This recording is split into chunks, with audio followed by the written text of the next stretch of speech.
Afternoon. This meeting is being recorded.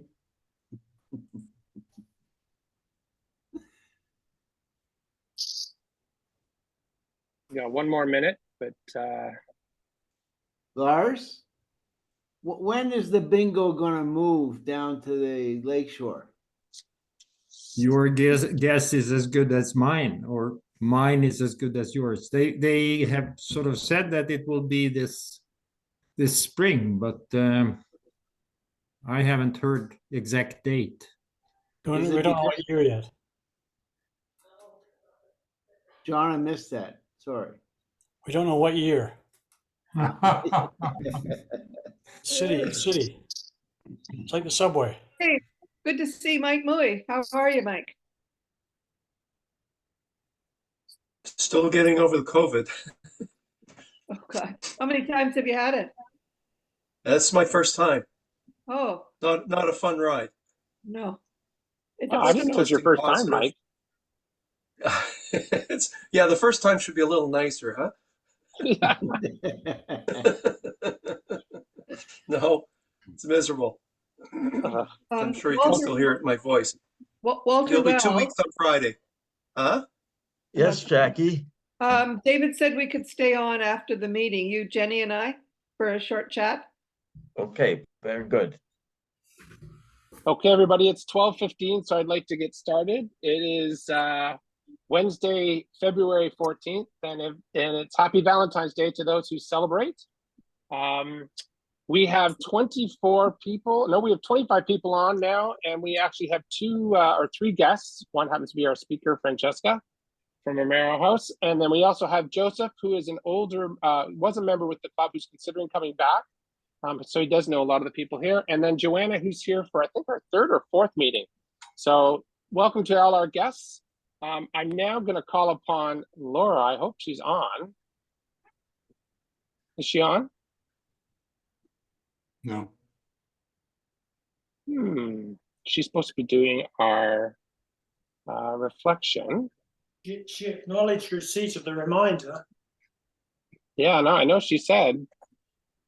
So she was potentially going to have jury duty this week. I don't know if that's happening or not. Steve, what do you want to do? Because Laura's not here. Well, I don't know. You'll just have to find. Good. Well, Very well. that was you standing right there with your white sheet. I'm on a Rotary meeting. Hold on a Are second. you on mute? We should make sure you're muted. I'm going to put him on mute. There we go. Okay. So Steve, what do you want to do? Okay, I will just do the standard reflection we have since she's not on yet. Okay. We stand for every race, every creed, from every place to give our thanks and say our grace for food, health, and peace. May peace embrace the world through friendship. Okay, and I just want to recognize that Ray Cowan is celebrating his birthday on February 16th. So happy birthday to Ray this week. And then we have Happy Bucks. So Steve, I don't know if it's you or Ron who's going to take note of those, but do we have any Happy Bucks today? I think Ron's doing it. Is he on the line? I didn't see his name. Yeah, he is. Yep. He's on. Yep, I'm here. I'm here. I'm ready to note them down. Anyone have any Happy Bucks? Tom. I'll give $5 just so I can announce the fact that we have set up 2 areas that you can donate to trails in our trust. So one is the Bonnet Trails, and so if people wish to donate money, they can donate there. The other is Marion Axsmith was very nice and donated to that. So there's a straight trails place. So if you wish to donate the trails, just send it to Jackie and she'll make sure it gets deposited. Thank you. Anybody else? I can't see everybody, so if you have, just speak up. Is that it? You know what? Put me down for $5. I'm briefly back in Toronto from Florida. I don't know about you, David, but we've had the most crummy weather down there for this past month. Cold, windy, rain. I think there was 2 days in the last 5 weeks when we could get in the swimming pool. Just unbelievable. The worst winter I can remember down there. I'm not going to comment because everyone else who's here is sitting in Toronto, has been in Toronto for the last 5 weeks, Stephen. And so it's warmer than it is in Toronto. Let's just say that. Yeah, that's all you can say. But I hear Toronto's actually had some very nice weather recently, and today's a beautiful day. Yeah, no, I mean, David, hey, it's Can Go I ahead. interrupt just for a quick second? sure. Okay, David, I just called Hendrix and apparently they've now become Milestone. They're exact same restaurant. Oh, What do you know okay. about Milestone? Are That's they good. okay? Yeah, And they're they still want the to know chain. what time. So what time do you, she wanted to know what time and they didn't know what time. Can you just give me a time? I'd say 6:45. Yeah, I think it's on from 5 to 6:30. So then I would say 6:45. Okay, I will call her back, 6:45. So Milestone, everybody, is that okay? Yep. And Nan Gotcha. Campion, are you in for dinner tomorrow night, Nan Campion? Sounds good, thanks, yep. Where is Okay. it? Across the street from the theater. Okay, I'll call her back right away. Thank you. Okay. I And got with that, $5. What? okay, Stephen got- Stein, go ahead. Browning. $5. $5 for being in Toronto for the last 5 weeks and enjoying the wonderful weather. Mhm. Good man. Good man. Hey, Anybody? hey, Anyone else? Sandy, aren't you happy for being in Mexico on the beach? I think I muted him. Okay. Okay. Yeah, he's probably loving it. He'll never want to come home. Okay, with that, I'm going to have Marion introduce our speaker for today. Thanks, David. Can everyone hear me? Yep. Oh, good.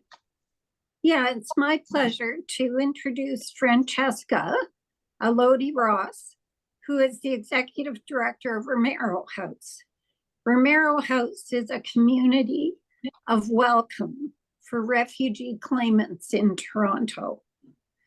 Before taking on this role in 2022, she worked as a lawyer at various community legal clinics in Ontario.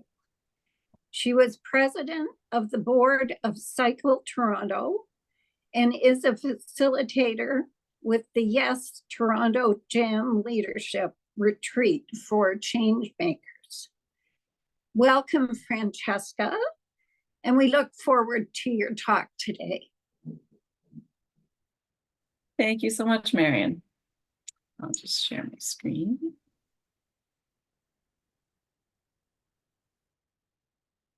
Right, can you see that? Okay.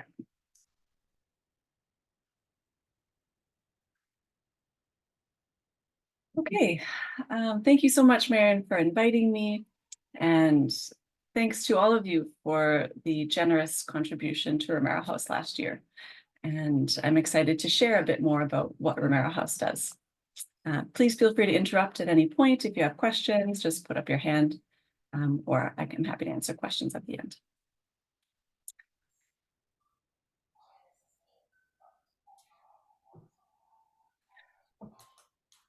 When I tell people that I work at Romero House, some of them are surprised to learn that I also live there. So living at work, they think that's a terrible idea. But for me, it works. It brings me a lot of joy to live in this community. And so what is Romero House? We are transitional housing for refugee claimants. These are drawings of our 4 houses that we have in the West Bend neighborhood, so around Bloor and Dundas West in Toronto. And we house about 10 families at a time, about 40 people, usually have children, and it's their first year in Canada. So when they first arrive, they can stay with us for up to a year. And with the 40 refugee claimants, we have about eight staff and volunteers who also live in the homes like myself. We have a number of different programs that I'll talk about in a minute, but these houses are really the heart of what Romero House is. So I wanted to start with this picture. Our mission is the Romero House community welcomes refugee claimants with housing, immigration, and settlement support. And the word community is really important in this mission because we're not just the staff or the board, but we have so many neighbors and friends and former residents who've lived in our homes and volunteers and donors and supporters like you, who are really vital to the web that welcomes the refugees that we support. And this is all in service. This is really the heart of our vision, which is for refugee claimants in our neighborhoods to be safe, thriving, and to know that they belong. So some of the obstacles that refugee claimants, when they first arrive in Canada, sorry, this is very tiny on my screen here. So adjusting to life in a new country is difficult. The weather is difficult. This has been a mild winter, but also not having much sun has been a surprise for many people. Going through the legal process, the refugee determination process, accessing healthcare, finding work, having their work experience recognized here, accessing education, and as we all know, housing is a real challenge right now as well when the time comes to move out of Romero House. So I wanted to do a brief overview of the programs that we offer. So transitional housing, as I mentioned, not only the bricks and mortar, but sort of wraparound support for all of the challenges that refugee claimants face in their first year.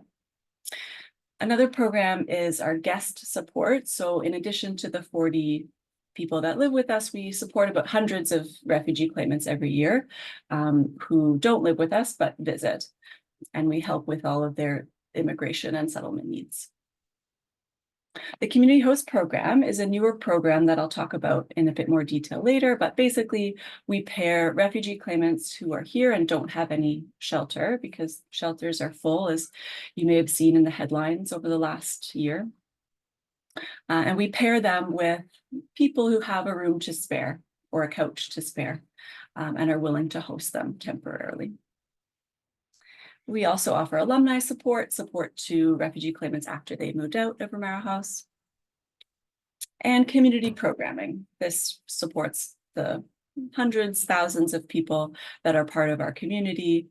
We have, it really adjusts and is really flexible depending on the needs of the community. So we have right now a weekly arts club for kids. We have on December 25th every year a gathering for 100 or 200 people. We found that Christmas is a really hard time for refugee claimants. If they celebrate, it's really hard to be away from their families. If they don't celebrate, it's, wanting to connect to this important cultural event. And so we have a big party, and we have a potluck and a talent show and a dance party and kids activities. And we had to pause during COVID for a few years, but it was a real joy to bring it back this December 25th. We also offer material support. I think it was John McIntosh mentioned that his daughter started the diaper bank. So we are able to provide material support like diapers, food, clothing, hygiene products, and other donated items that refugee claimants, when they first come and just have their suitcase and really nothing else. And finally, advocacy. So we use our on-the-ground experience to advocate for structural changes to the problems that we're seeing. For example, it used to be that when refugee claimants arrived, they had to apply for a work permit. And this took months, and they were frustrated, and social services were frustrated, and we were just a work permit factory. We were just helping people fill out these forms all the time. And so we did some advocacy with immigration and in partnership with other similar organizations. And now automatically work permits are issued when refugee claimants arrive. So that's the type of advocacy that we do.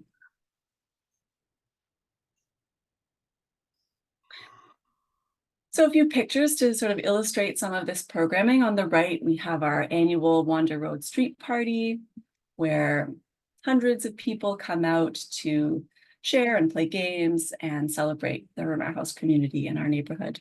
And on the left, we have a picture from our summer camp, We have a family camp with 45 people every August for a week.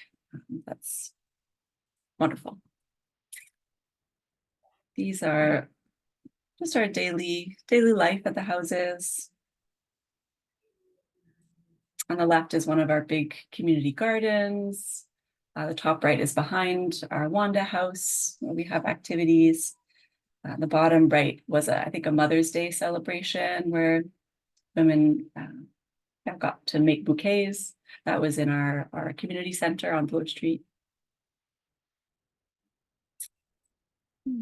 Some other pictures. And this is also our community center. During COVID, we had some smaller gatherings in the office like this one.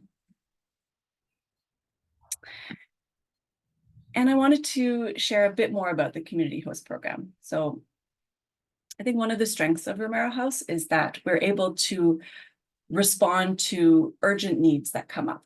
We have some supporters who really trust us to identify what is an emerging need that no other organization has really had the capacity or funding to respond to.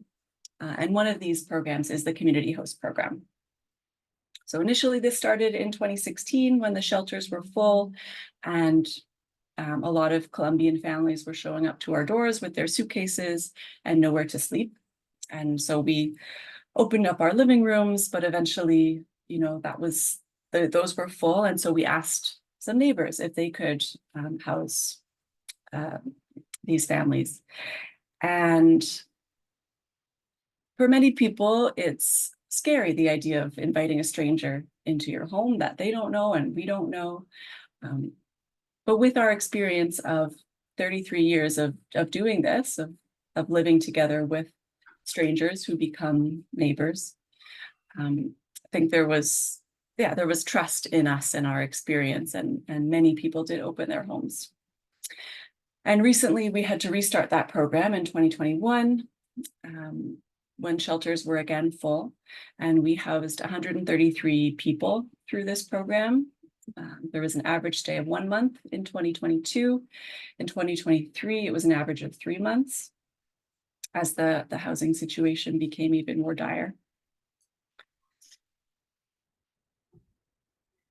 And here are a couple of quotes from people who've participated in the program. Yes, our comfortable daily routine is upended. Yes, it's hard to hear what people are fleeing when they're willing to share it. Yes, the grocery bill goes up, although families typically have some money and contribute to the larder. But a whole world opens up around the table. Smiles and tears are shared while everyone is in the kitchen getting the next meal ready. Friendships develop and extend beyond the stay itself. And from a guest, when I was with my host providers, I felt like I was at home. They were so kind and hospitable, making me feel like part of their family. I'll never forget their kindness and warmth.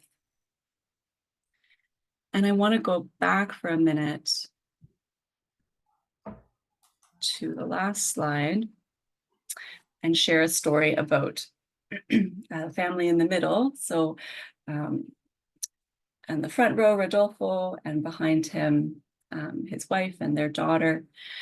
They came to Canada as refugee claimants in, I think, 2018 or 2019.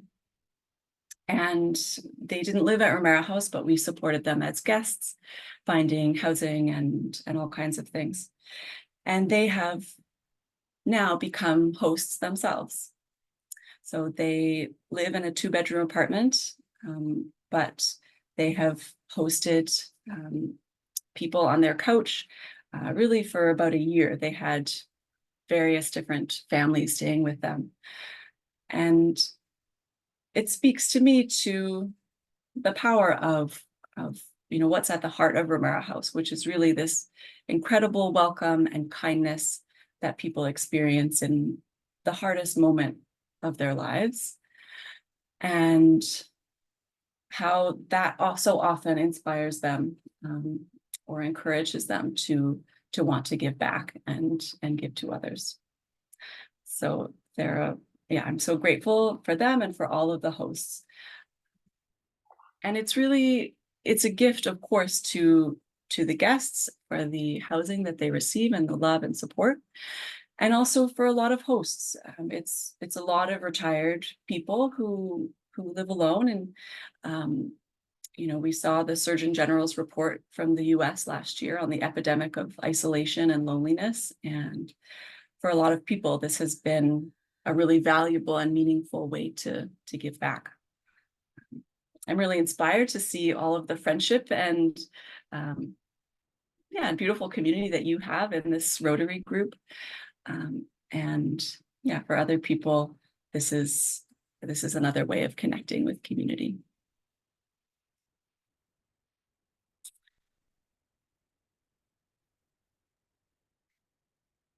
And with that, that's sort of an overview of Romero House. And again, thank you so much to Marion Exsmith and the Social Action Committee, I think it's called, for your financial support last year, and to all of you for volunteering your time and being all that you give as Rotarians. So thank you. Thank you, Francesca. Is there any questions for Francesca? Don't I have wait a for me to pick question. you. Go I ahead. have a question. Francesca, can you talk a bit more about where the refugees come from? Just give us some examples. Sure. Yeah, right now we have families from Ethiopia, Mexico, Pakistan, Nigeria, Peru, everywhere. As you can see, it's a wide variety. Iran and Mongolia. Yeah, those are all the families that are with us right now. I would say it's usually about half from Latin America and half from different African countries, and some in the Middle East. Yeah, all of the headlines that you see, we see people from those countries. May I ask how do people excuse me, how do people find you? So we're one of 3 organizations that CBSA, the Canada Border Services, when people land at Pearson, they give claimants our contact information. We also have a good network with other refugee serving organizations in the city, and we'll reach out if we don't have space, we'll reach out and vice versa. And we also have relationships with the city and partner with them on different housing projects. And they'll refer to us when the shelter system is full. Often though, I would say the number of people who just come in off the street and say, I bumped into someone in the subway and I looked lost and they told me, go to Romero House, they will help you. Happens a lot. You know, we've been around for a long time. So a lot of word of mouth. So if Donald Trump gets in, you're going to allow American refugees? I'm joking. What I want to know, how much funding is there from the government, since this country survives on refugees and on immigrants? I would assume there's government funding, is there? So we get funding from the city only for the housing, like the bricks and mortar, like our mortgages and repairs. We're an affordable housing provider. So that's about 1/3 of our funding. But we don't get any provincial or federal funding. There's very little funding for refugee claimants, even though 4 in 5 people who are accepted as refugee claimants, there's very little funding until they do get accepted. So in that first year or 2, there's very little support, and that's why we've sort of stepped into this area. Yeah, there's been a bit of money recently from the province. So that's encouraging. But it's still an issue where nobody wants to take responsibility. They don't want to be responsible financially. And so it falls on organizations like ours, with support from organizations like yours. What are the origins of Romero House? You said that you've been around for about 35 years. who started it, and what was the vibe or the intention when it was opened? Sure. So one of our founders is a woman named Mary Jo Letty. She still lives with us, and she was filling in one of the houses was owned by the Christian Brotherhood, and it was a shelter. And she took over for a month as a night manager, and she found that the most like vibrant times in the house was at night, when families would sort of come out of their room and share tea together. And so when the Christian Brotherhood was going to close the home, she really felt a pull to start something in that, with that spirit of that kind of sharing tea in the evening, just as neighbors. And so got some friends together and funding from the city, and was able to buy the house and a few surrounding houses to start it. And really with at the heart that like care and mutuality.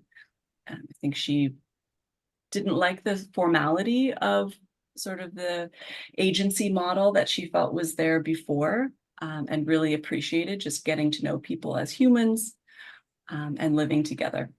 So that was the heart, and continues to be part of the heart of Romero House. Oh, thank you. Thank you. Jackie? Well, first of all, I want to shout out to Mary and Axsmith for connecting us with Romero House, because I've known about it for a number of years from Sister Mary Jo Letty, and I knew how kind of unique the model was. What I'm really impressed with when I looked at your website was the extent to which your former clients continue to stay connected and are even on the board of directors. I think that speaks so much about the success of the program. I'm fascinated by the your integration with the community and your support from the community. Like in so many other parts of the city, it's nobody wants a house like this in their neighborhood, and they're, you know, refugees are not my responsibility. How is it that, what have you done to get the support of the neighborhood to the extent that you have? Yeah, it's a great question, and I feel so lucky to have stumbled into this when a lot of that was already established. But there was some of that not in my backyard at the beginning, you know, this fear of the other and who will these people be? But, you know, Mary Jo and some of the original families that lived here, who were from Eritrea and Ethiopia, decided to just invite neighbors over and have a barbecue and get to know each other, and building some really strong relationships with a few different neighbors really helped to build a supportive community. And then this annual street party that happens, and the whole neighborhood is involved in getting the bands set up and beautiful decorations, and just celebrating in joy, and not only kind of supporting in the difficult moments that refugees face. I think that's a big part of it. And time. Yeah, investing in those relationships over decades. Any other questions? Okay, so I'm going to call upon Walter Wells to officially thank you, Francesca, for your presentation today. Well, thank you, Francesca, for making our Rotary Club more familiar with Romero House. We greatly admire the role you play in making Canada a welcoming country. And I did look up your website, and I'm very impressed with the high standards of the policies that govern your work. Like you have a code of conduct, a confidentiality and privacy policy, and a whistleblower policy. And these are just 3 examples of a very well organized nonprofit. And you've been doing this for 33 years, and that just being in business for 33 years is a tribute to your outstanding success. That's great. And coincidentally, last week, my job was to present the reflection for the day, and it was about compassion. Now here, the very next week, you show us one of Canada's best examples of compassion. Thank you for that, and thank you for your presentation today.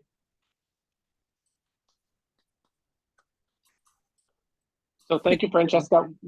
We're going to go on with our meeting. If you want to stay on, you can to listen to what we're talking about, or you can leave us now because I assume you have a very busy day in front of you. But thank you again for your presentation. It was great.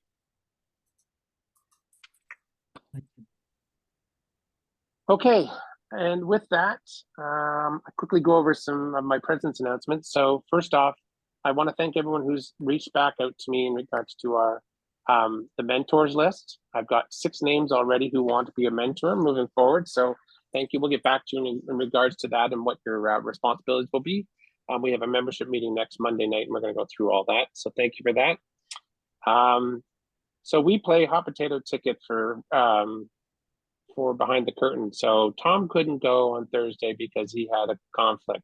He gave his ticket to Marion, who now just informed me that she can't go to that event. And so there is a ticket up for grabs. If someone wants to go and hasn't bought a ticket yet and wants to go, please reach out to Marion and myself to let us know who will be coming so I can add you to the attendance list. That would be greatly appreciated. Next week, we have the RI president-elect speaking Tuesday evening via Zoom. If you haven't registered for that, everyone should have gotten an invitation to that event. If you haven't and you want to know more, it'll be on my follow-up email. I would recommend you highly listen to our next president, Rotary International president. That's at 7 p.m. next Tuesday via Zoom. And also next Tuesday, because of our presentation, we're having a very quick board meeting from 6 to 7 p.m. If anyone wants to be a part of the board meeting next week, please reach out to me and I'll make sure you get copied on the Zoom link for that. And now I'm going to call, and one last thing, so we save time. So Behind the Curtain series, that is on Thursday. Tonight is the deadline. I will close off the registration. You need to provide numbers to them. So if you aren't still going, you can register today. I will include the link in the follow-up email, but please do that before the end of the day today because I need to get the final list to Ed tonight. Okay. And with that, I'm going to pass off to Ray Cowan, who's going to represent the community service group with their monthly update. So Ray, off to you.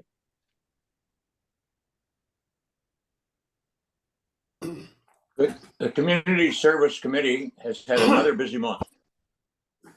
Volunteers and committee members assembled 75 hygiene kits after last week's meeting, followed by a delivery to Fred Victor. Thank you to the volunteers and committee members who purchased the items for the kits. The staff at Fred Victor was very appreciative of the donation.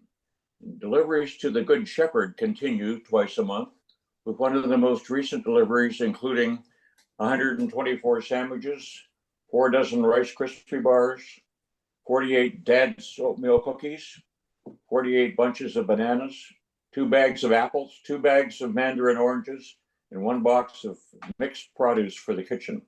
Thank you to the sandwich makers and to Don for delivering. New Circles, which we have previously supported via donations of gently used clothing, had a sorting day on February 7th. And myself and a friend attended. We'll be sending a group of 6 volunteers from our club to New Circles on February 23rd from 10 a.m. to 1 p.m. to help them with additional sorting. And there are 2 spots available. So if anybody is interested, please email Josepha at her email address, which you find in our directory.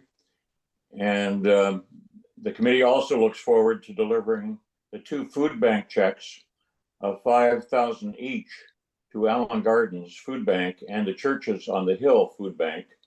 And as we know, the pressure being put on food banks is immense these days, and we hope that our donations can help in some way. Thank you. Thank you, Ray. And I will include a link to respond back to Josepha in the follow-up email. So if you need to reach out to her and let her know you want to be part of that sorting event, just look for my email after the meeting. Are there any other committee or any other updates from any members that would like to speak before we close out? Walter? Okay, I'm doing out of the cold tonight, and I could use one more volunteer from the membership there. We had a few people drop out for personal reasons, so I could use one more person today to help us out at the out of the cold. The meeting's at York Minster Park Baptist Church, and we need you there from about 5:30 to about 8:30. So if anybody's available, please connect with me. Thank you, Walter. Anyone else have any announcements? I do. Okay, go ahead, Laura. It seems like I was slightly late in the very beginning and I missed the very beginning of the meeting. I was supposed to do the reflection, so I would like to do that now. My apologies. Sure. Today is Valentine's Day, of course. And when we think of Valentine's Day, we think of the love we have for a significant other, but there's also the love we have for our family, for our friends, and for fellow human being, also known as agape. And so when I think of today's presentation and I thought of this quote: "The greatest thing you'll ever learn is to love and to be loved in return." And that is attributed to Eden Ahbaz. Lovely. Thank you, Laura. Much better than the one I did at the beginning of the meeting. Anything else from anyone? Okay, so next week we have John Burns, our district governor, speaking to us on his yearly meeting with the club. We have a couple inductions going to happen that week as well. And we also have our assistant governor, Liz Compton, who's going to be introducing John for us. But I don't know if you all saw that Liz is going to be the next district governor at 2025 and 2025-6. So when you see her next week, please congratulate her on that achievement. It's fabulous that we have someone who's coming from our local area who's going to be representing the district. It's always great to have someone in the know close to who we do. And I have a great relationship with Liz. She's fabulous as an AG, and she's going to be fabulous as a district governor. Anyway, so that's next week. So please make yourself available for that. We'll be a hybrid meeting, so it'll be at the Toronto Lawn as well as on Zoom. So if there's nothing else, we are done for this week, and I'll stay on, Jackie, for your little quick meeting. Thank you, everybody. Have a great week. Yeah. Thank you. Thank you. David, I'm looking for tax receipts. I don't know how they're progressing. You're talking to Walter, I guess, about that. Well, you can stay on. You can ask him, I assume. I'm not sure what Jackie wants to talk about. Yeah, Okay. That's great. Okay. So Jenny, let's deal with the tax receipt question. Walter, can you give us a little progress report on that? You're muted. I hear you. Can't hear you. You're muted, Walter. Last night, I emailed to our friend Jenny Billenduke a list of all the